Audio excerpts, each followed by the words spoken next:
Can we talk about the printer thing from that video? Yeah, sure. I just want to bring this up because we do research for videos and it just takes us down random paths, and I just felt the need to tell people about this. Okay, so the example we used in the beginning of the Right to Repair video, can you do anything you want with the thing you own? And you buy an object, you get to use it however you want. But if you buy like a potentially dangerous object, you can't use it to harm people. That's against the law.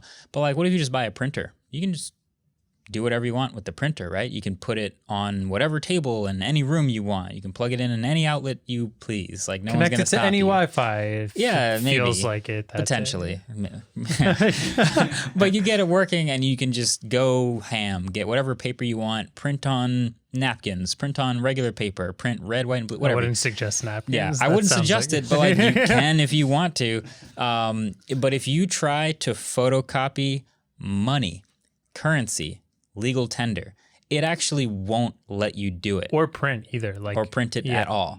And that's because the printer, well, not the printer. So it is illegal to print money.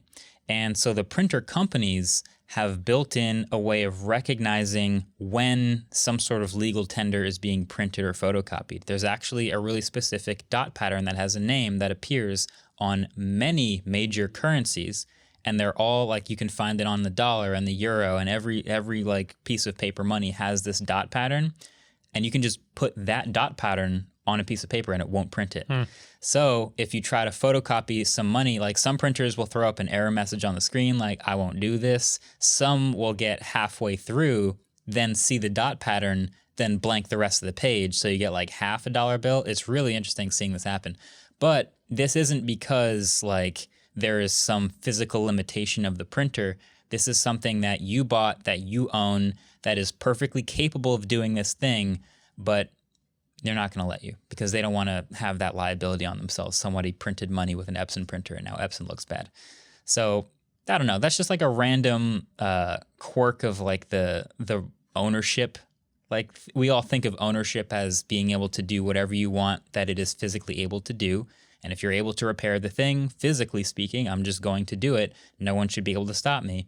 But there's yet another wrinkle in that because there's always going to be people trying to stop you from doing things that you should be able to do.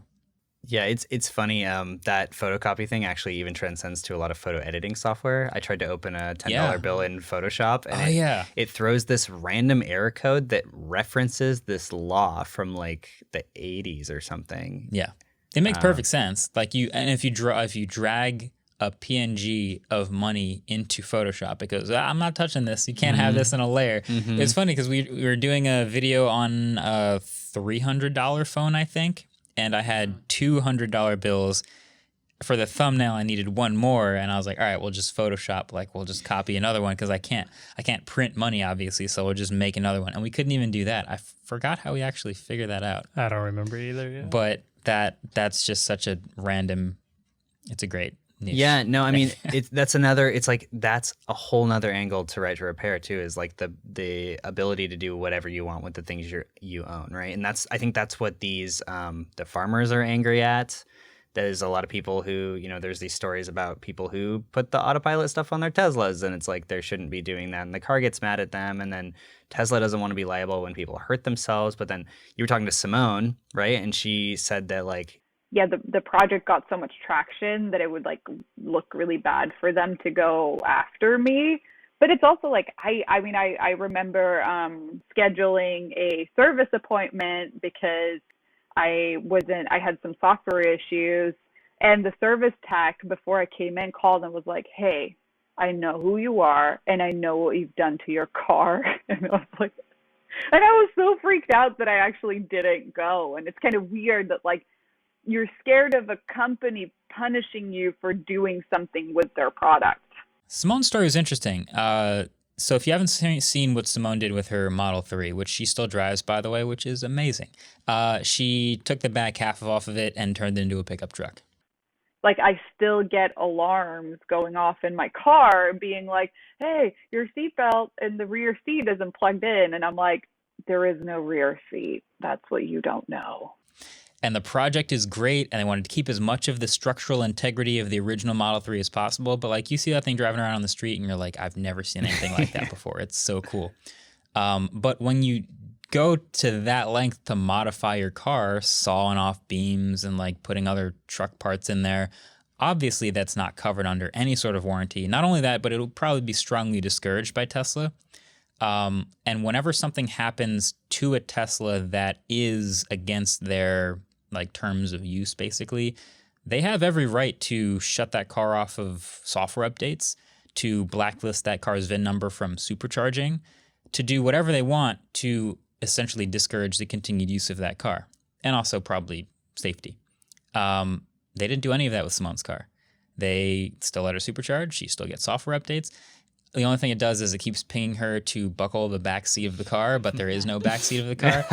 But that's just a funny, like, okay, if Tesla sees this one project and it's really good PR and they don't want to do anything about it, they don't have to. But at the same time, if you're somewhere in the middle, if you're somewhere in, I just want to, I don't know, chop out the back seats of my car and put in different back seats. Like, I don't think they're going to want you to do that, and there's a very good chance they have a good reason for you to not do that. It's like the farmers they don't like that they physically can't use their tractor when it throws these error codes. That's the biggest issue for them, is like they are like, I bought this. Why does it just not work now? And I don't have control over that. And that's what they like very much dislike. But it's the exact same thing as Tesla, where like it could be a major safety concern because these like tractors are freaking huge. So really, it's this conversation of like, do you have the right to be dangerous with the stuff that you bought from other people? Yeah. That's kind of like what's the the argument risk level there. Yeah. Also, to take it back to printers, which are not risky at all, why can't you print things with black ink when you're out of yellow ink? Like, seriously, that's like... Big printer. It's completely physically possible for me to change the text in my document to blue and print it in blue, and I'm out of black ink, just print it in blue, and it's like, I can't print anything right now. Like, why? That doesn't make any sense. It's big printer, man.